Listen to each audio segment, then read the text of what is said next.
Yes, bakunzi b'Intare official rero ndaje n'ubundi ni Clever Bemba kuko mu byumba abantu benshi maze kumenya ijwi ryanjye, ariko ndaje kugira ngo mbahereze amateka cyangwa amakuru y'ibyagiye biba aho aba bana mubona n'aba lieutenant cyangwa n'aba lieutenant, ariko urabona ko ni abana bakiri bato babaye muri iriya mitwe yitwaje intwaro. Turaza kugira ngo tuganirire hamwe batubwire urugendo rwo kujya muri iriya mitwe yitwaje intwaro, bagiye muri FDLR bajya muri za Wazalendo, baraza kutwibwirira bo bonyine. Urumva bari bamaze kugera ku magrade y'amarietina, ba bandi n'ubundi ubona ko cya gisirikare cya FARDC, igisirikare cya Wazalendo gikoresha abana. Urabona ko ibintu byo tubabwira President Tshisekedi ni umuswa cyane, umuntu ufata abana b'impinja nk'aba ngaba akabajyana mu gisirikare. Turaza wenda ngo turebere hamwe uko byagiye bibagendekera, munamenye amazina yabo, banivuga amazina igihe bagiriye mu gisirikare, uburyo bavuyemo. Imana ishobora byose, bavuyemo bajya mu yo bita centre cyangwa ni CTO, bayita ngo ni centre de transit d'orientation. Sinzi imanza ariko bimeze, CTO, centre de transit d'orientation, iri Nyakariba, ariko manzi iri finance na Caritas. Ndabonamo na programme alimentaire mondiale, hari uburyo babafashaga, ntago mbizi, wenda ndaza kubigana nabo mu bayobozi baze kubitubwira uburyo banakira bano bana. Murabona n'abana n'abarietena, reka mbivuge gutyo, n'abarietena bambaye amasarubeti, ubu ngubu bari kwiga imyuga. Ndashaka kugira ngo baze noneho kutubwira uburyo bagiye biteza imbere muri bino bari kwiga, avenire yabo se bazasubira ku ishuri. Ndaje kugira ngo nze kubibabazaho mu buryo nyabwo, mu buryo bwuzuye. Bakunzi b'Intare official rero nimujye kure, mube hafi, noneho dukurikirane aba bana muri kubona, aya mariyetena muri kubona imbere za. Yes, nk'uko mubibona rero, n'ubundi reka ntangirire kuri uyu nguyu uri iburyo. Reka ntangire mubaze, witwa nde afande? Nitwa Isaac. Amazina yawe yose nyine ivuga nk'umuntu wabaye umusirikare imbere. Ngo nitwa Isaac na Irumva. Witwa Isaac Irumva. Wari uri muri Nyatura ya kwande? Yo kwa Sumani. Sumani se afite Nyatura? Mu FDLR. Wari uri muri FDLR? Yo kwa Sumani. Sumani wa wundi ubana n'abitwa ba Kigozi? Aha. Wari ufitiye grade? Ya lieutenant. Lieutenant, ariko bana y'isi n'ijuru. Nguyu lieutenant ni lieutenant Irumva. Irumva. Uvuka he kwanza? Uvuka he? Uvuka Ikanzenze. Uvuka Ikanzenze. Uvuka Ikanzenze. Papa wawe yitwa nde na mama wawe yitwa nde? Yitwa Nzarora. Nzarora, ariko Nzarora simuzi. Ndamuzi, yitwa Nzarora. Reba muri kamera, wigira isoni, na lieutenant ugira isoni. Na mama yitwa Nyirakabanza. Nyirakabanza. Wagiye mu gisirikare ryari? Nagiye nko Sabato. Nagiye ari ku Sabato. Ujya muri FDLR, barakwakira, bakugira lieutenant. None iyo wigeze urwana? Oya. Ntabwo wigeze ujya ku rugamba lieutenant, utarigeze ujya ku rugamba? Twaje tugendaga n'umuheto gusa, tugiye kurasana nabo gusa, basi tumwe tukazamuka. Muje kurasana na M23? Ese mwarayitsindaga? Sasa bagasubira inyuma bakongera bakagaruka. Bande bagarukaga? M23. None se ari mwebwe mwari muri abo kwa Sumani muri izo Nyatura na M23, abatsindaga ni bande ukurikije uko byagendaga? Abatsindaga ni Nyatura, ariko buno ikintu c'abandi politiki. Ni politiki. Mbese Nyatura yatsindaga igafata ibice? Igafata muheto sasa. Doki yafataga muheto. Igafata muheto igasubira inyuma tena. Igasubira inyuma. Ese M23 none se buna bari muri muheto ni bande? Ni M23. Mbese abatsinze bura twavuga ko arabaye? Ni M23. Nukuvuga ngo Nyatura yaratsinzwe. None se buriya uvugishije ukuri nka lieutenant Irumva, warashe amasasa ngahe wakuye mu mbunda yawe? Narashe nka 20 harimo ngo menya ntago ugarenga. nka 20 arenga. Uruzi gufungura imbunda ukarasa. Imbunda warasishaga yitwa ngwiki? Yitwa bemu. Bemu. Bemu ni Kalashnikov, Karachi. Ni bayita Karashi. Uri umusirikare. Ariko none se uraza kumwe wenda n'urugendo wanyuzemo kugira ngo wumve ko wava muri ziriya za Nyatura ukiyizira mu buzima busanzwe, sibyo? Ubu ngubu usura umusivile. Kubona wambaye n'isarubeti. Uri kwiga ibiki? Ndi kwiga muri menizeri. Muri menizeri. Abakwigisha ni bande? Ni Caritas. Ni Caritas. Caritas sete wo yanyu ni? Sete wo Nyakariba? Okay. None se buno wenda tutari twagenda kure,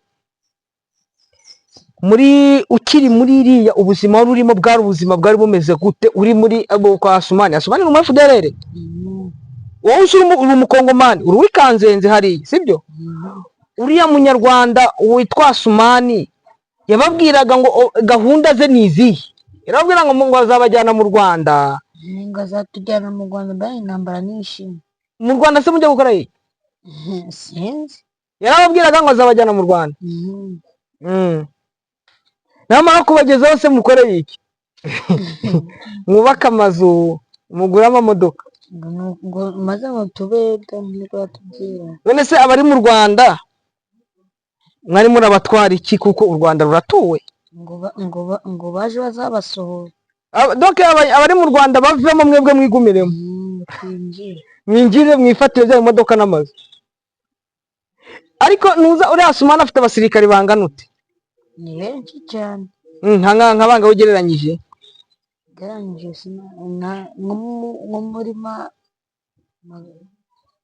nko muri Katreve hano. Nko muri Katreve. Yes. None se reka nkubaze. Hari abandi bana bariyo bo mu ngana? Abagari benshi.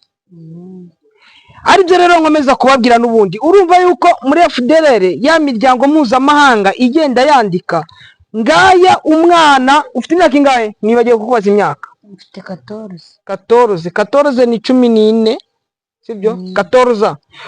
Wagiye warigaga mu kangahe? Mu wa gatanu primaire. Wigiraga i Nyakariba, wigiraga kuri Mwumba cyangwa ni Muheto? Ni Kanyatsi. Wigiraga i Kanyatsi.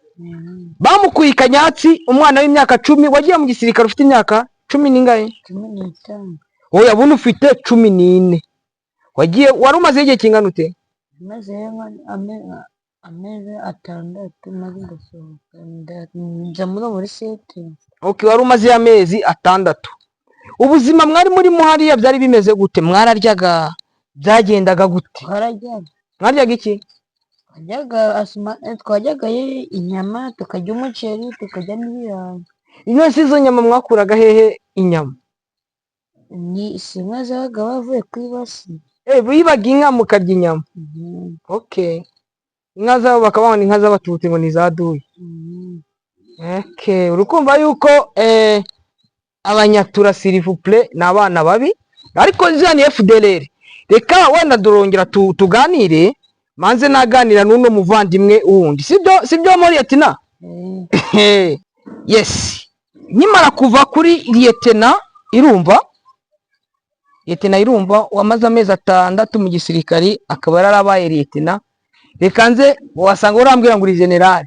Wowe ufitiye witwa nde kwanza? Nitwa Fikireritiye. Fikireritiye? Ufite imyaka ingahe? Imyaka 12. 12? 12? Wagiye mu gisirikare ufite imyaka ingahe? Wagiye mu gisirikare mfite murima munini mbega. Wari umazemo igihe kinini noneho? Ye? Ifite 12 wagiye mu gisirikare ufite nko mu maneva. Wari umazemo imyaka none wabaga he?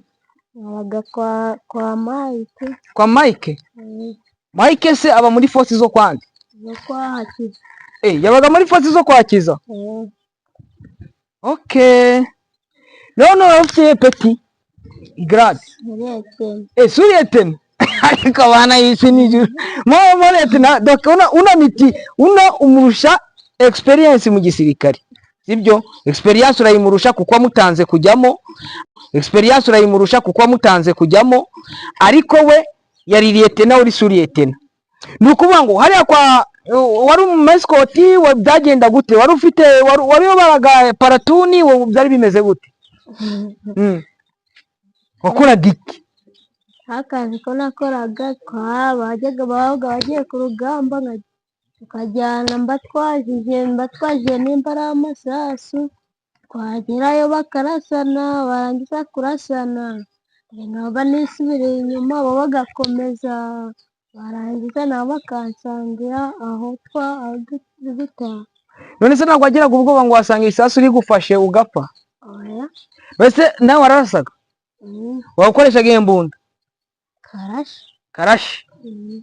Yari ifite bati se? None se ntabwo yakugiriraga ku birenge? Oya. None nawe ubwawe uresha n'imbunda, sibyo? Urabafashe imbunda karashi bakayihagarika, nawe ugahagarara, yakugererahe? Vugisha ukuri, yakugererahe? Si ugufata brutere warangiza ukayipunguza, warangiza ugashyira mu bitugu ukayiheka. Ugafata brutere ukayipunguza. None se reka nkubaza ibintu bibiri, iyo bagiye kurasa bigenda ute? Batangira ute? Babanzaga baca sirete, barangiza bagakokinga, isasu rikajyamo bakarasa. Isasu rikajyamo bakarasa. Donc uca sirete warangiza ugakokinga. Sirete niyo bita sefu? Kokingi niyo bita ni kokingi, ugakokinga warangiza ugakora muri kakaboro bakita vuga cyane rega na muri yete mugira isoni. Afande gukora muri twigame kaba ryagiye. Aha, hajya wavuze ngo witwa Fikiri Eritier. Yes, Fikiri Eritier rero uyu nguyu ni suriyete nawe abanaga nawe bagakwama, ariko Mike aracyariho. Nahinzi ngo yarapfuye. Bo ntabwo ari reportinga ngo aze muri M23. Aha, mwebwe rero none se hariya mwari abandi bana mwasizeyo? Basizeyo benshi. Abo nabo twageranye umu baratoroka baragenda. Mwarazanye bageze muno barongera baratura, ni nk'abande n'abande mbwira none. Hari nazanye n'umwana umwe, uwo mwana yari yitwa Ese. Hajya wowe iwanyu ubundi ni hehe? Imwumba hariya ugiye kugera Inkweto. Ese yaratorotse, yasubiye muri iyo mitwe. Iyo wari watorotse ukajya muri seteo, iyo bongeye kukubona ntabwo bakugirira nabi? Sinjye ntabwo nagera nirako iyo bari. Kuva wavayo ntabwo wongeye gusubirayo. Wowe uri kwiga ibiki buno? Ndi kubona seteo bakwambitse ibisarubeti, amarineti n'ibiki. Uri kwiga iki? Turi muri menizeri. Caritas iri kutwigisha, mbega iri kutwigisha neza nuko bisanzwe, mbega nuko twajemo nikanatwakira neza, akabahereza ku muceri, mbega ikatwakira ikaba no kutwigisha. Nabonye bari kubahereza na rasiyo yo kurya muri mu kazi, nabibonye yana ndi guhengereza, ndi gutungaho igitoroshi. Yego, none icyo wabwira bari abana bakiri hariya mu mashyamba, wababwira iki bakiri kumwe na za Wazalendo? Kubabwira ni baze bibere mu seteo, nabo ni nk'uko babona akazi bakabigisha neza, bakabigisha n'ubwenge, wenda bakamenya ubwenge, kuko ntabwo bagira nta bwenge bagira. None bariya abayobozi bazanyatura na za FDLR, icyo mwababwira mwababwira iki kugira ngo barebe ko barekura bariya abana? Mwababwira iki? Kubabwira ati bakabarekura, tukareba yuko twava mwabizira miruho, tukiyizira tukibera abaturage nk'abandi, kibera abaturage nk'abandi, mukiga mukabona uburere nk'ubw'abandi bana. Nshaka kugira ngo mbabaze, wenda mikoro urabona ko wenda mfite mikoro ebyiri, reka tuyiyegereze n'indi. Aha, ndashaka kugira ngo mbabaze, abakoroneri cyangwa abajenerali baririye epfo ni bande? Bo mwaba mwibuka amazina yaba abo muri FDLR, abo muri za Nyatura? Habagayo General Kabiri na General Janti. General Kagiri, yegereze mikoro. Generale Gentil na Generale Kagiri na Generale Toma. Nawe muhereze nawe atubwira abandi bo yibuka n'abakoloneli. Nabo gusa nibuka tu abahuya gusa. N'abakoloneli nde? Abakoloneli ni Mike na Leopard yaraje ni nuza. Leopard se witwa Yves yari reportinze yego. Abo nibo nyiri kwi. Naho se ntuza Serge. Serge we ni sembwa nago avuga. Uramuzi? Po. Naho se abitwa banyeganyega. Munago mazi. Nyeganyega naho abo bo muri FDL rukumbwira ni bande nabandi. Abagore Asumani. Yegereze mikoro. Akabaho na Asumani nande? Asumani akabaho na Kigozi. Kigozi ni komanda. Ni komanda. Okay. Ariko FDL zo manza atari nyinshi. Yo Kigozi ni komanda. Aha abandi bayinyasi mwarababonaga? Colonel ni general ngo ni general. Buno ni general mu bazungu. None se hariho abazungu mwebwe iyo kwa ntuza yitwaga ngo iki? IPSLN. Mwebwe mwabaga muri IPSLN. Okay. Base mbashimire. Hari ubutumwa mugiye kumpereza? Ntabwo. Nta n'ikintu mwavuga kugira ngo isi yose ibibone babwire Gisege turi gukoresha abana. Gisege tubura se mubona ari umugabo muzima wo gufata abana nkamwe akabashyira mu gisirikare. Yego. Bakunzi b'Intare Official rero. Mukore subscribe, mukore share, like. Ubundi noneho amakuru abagerere ku gihe. Clever Bemba ndi muri territoire ya Masisi aho ndi buyizunguruke yose. Reka mbashimire mbifurize kugira Imana n'amafaranga ariko mbateguza ko nubundi turi hamwe. Ndaje nze kuganira mu minota mike n'umwe mu ba responsable ba CTO Nyakariba, nawe avuge wenda ubazo runaka baba bafite kugira ngo nabwo mubyumve mugire Imana n'amafaranga muragahoraho. Yes, nkuko nabibabwiye rero reka inze kuganira n'umwe mu bayobozi ba CTO Nyakariba. Donc bako na probleme ze banakutanaka nazo, atubwire na bano bana uburyo baza etant bazamo aho baba baturutse. Mwumvishe yuko bari abana bagiye baturuka muri FDL abandi bagaturuka muri za Nyatura. Dashaka we akoresha igiswahili rero mwihangane abantu bo ku Ntare Official mutumva igiswahili mugire kwihangana kandi mukomeze mugire Imana n'amafaranga. Yego.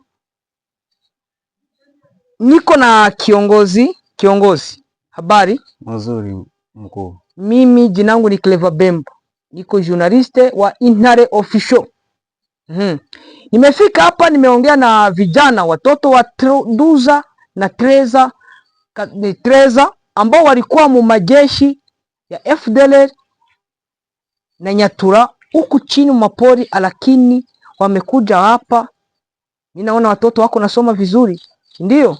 Ndio. Nawaza unaweza tupatia ushuhuda hao watoto wanafikaka bako mweta gani? Gisi na nyie muna bakadre tufasirie mzee na utuambie majina. Asante. Kwa majina ni Lumo Delphin. Lumo Delphin. Nasimamia hii kituo cha watoto wanaotoka ndani ya makundi zinazomiliki silaha. Alors, kazi yetu hapa ni kupokea wale watoto wenye tunayua kama awaya aeneza umri ya kuingia ndani ya makundi ya jeshi, ndani ya ile vikundi yote inayomiliki silaha. Watoto wakishafika hapa kituo wanatoka ndani ya vikundi mbalimbali. Na mara mingi banatoka mu vikundi ya Nyantura, ya Maimai, Maimai yuko ba mingi bote wanasema ni wazalendo. Na wengine ba FDLR, watoto wa kutoka FDLR ndio tunapokea hapa generalement. Ba kutoka mu FDLR. Ndio, FDLR, Nyantura, Maimai nayo inagabuliwa namuna mbalimbali, bote wanasema ni wazalendo. Ndio watoto tunapokea hizi masiku kwanza. Alors wakishafika hapa kweli wanafikaka muhali isiyokuwa ya mzuri, kwa sababu maisha ambayo wanayoishi kule au peke, wakati tunawasikia, wakati tunawasemesha, wanatuonyesha kama ni maisha ya tabu sana, na kukua kule mara mingi inakuwa ni bali wakaza nonke bali baforce kuingia ndani ya hivyo vikundi, lakini kwa hao peke walikuwa hawezi tamani kabisa kuingia vikundi kama vile.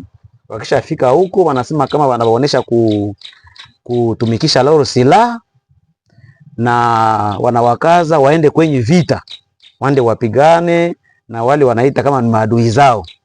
Alors wamingi wanafika kule namuna ya kuishi entre wote, kukula, kuvala, kulala, wanakutana kabisa haiko sawa sawa na gisi mangojeleo yao.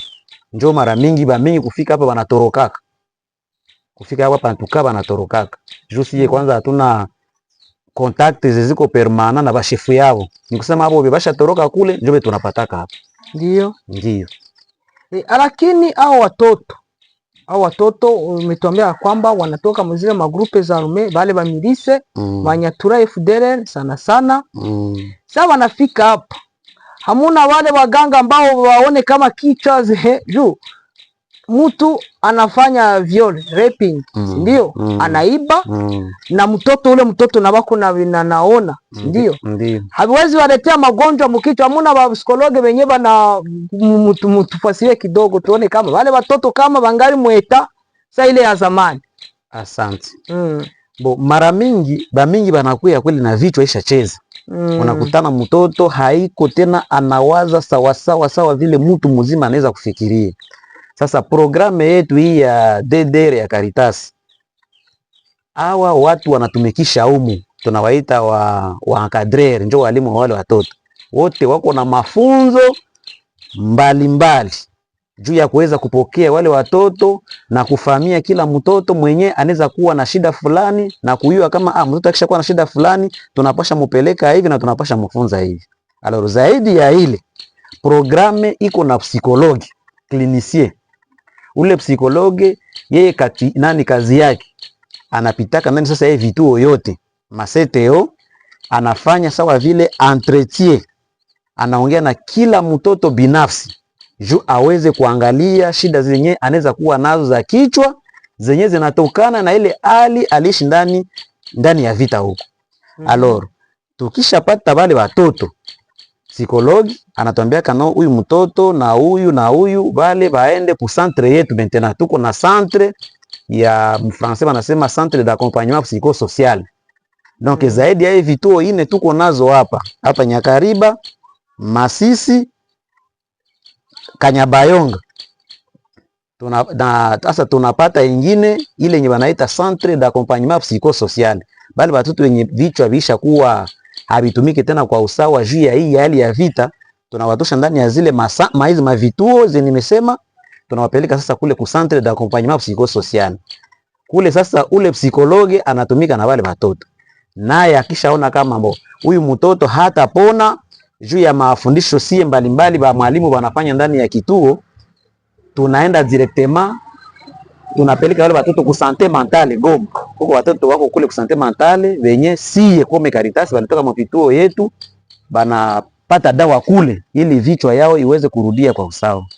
Okay, kama tutasema ni conseil au conclusion, sijui kama jinsi tutavisema au message yenye utapatia wale ambao wangali na watoto makundi, utawapatia conseil gani? Bo antuka kama vile conseil, ningelomba kwanza wale wakubwa wote wenye wanashimamia makundi mbalimbali zinazomiliki masilaha, wakiona kama mutu mwenye wanatumikisha haya eneza umri wa miaka 18, mimi ningelomba kama kabisa bajikaze kuleta wale watoto mwa vituo sie tunashimamia, ili tuweze kusaidia wale watoto na kubaonesha kama maisha ya mtoto iko ndani ya jamaa. Ndio. Na viongozi sasa, viongozi wanatuchunga leo M23 par exemple, baturahisishe hii kazi, kwa sababu kama hao haturahisishe hii kazi hatutaweza. Hatutaweza. Ni hao wanatupatia security, ni hao wanaacha hapa sasa tunalala mbele, tuko tunalala, tukua tu insecurity zimwa hivi. Lakini depuis M23 iko na si hapa, depuis M23 inatufasilite kufanya kazi yetu, kwenda ona wale watoto ama kuwarudisha kwao nyumbani. Ni M23 wanatusaidia, wale wanaokuwa na roho mzuri. Alors tungeomba viongozi wazidi kabisa kuambia majeshi wote wa M23 wakikutanana na mtumishi wetu sie anatusaidia, anamurahisisha kazi yake, ili tuweze kusaidia hao watoto wafike ndani ya majama wakiwa deja wazima na waweze kutumikia inchi na jamaa zao. Asante, hata nikushukuru. Hata niambie General Jamari, we abo bana bazanisha General Kagiri, leta bale batoto abo bari nyasi zo FDLR, muzaba bana b'abakongomani mwirirwa mubeshya, bamuzabajyana mu Rwanda. Mu Rwanda afite imirima, mu Rwanda ntabwo ari iwabo. Abakunzi b'Intare Official rero, reka tubashimire, nanashimira umuyobozi wa CTO Nyakariba, agire nawe Imana n'amafaranga, kandi namwe abadukurikirana ku Intare Official mugire Imana.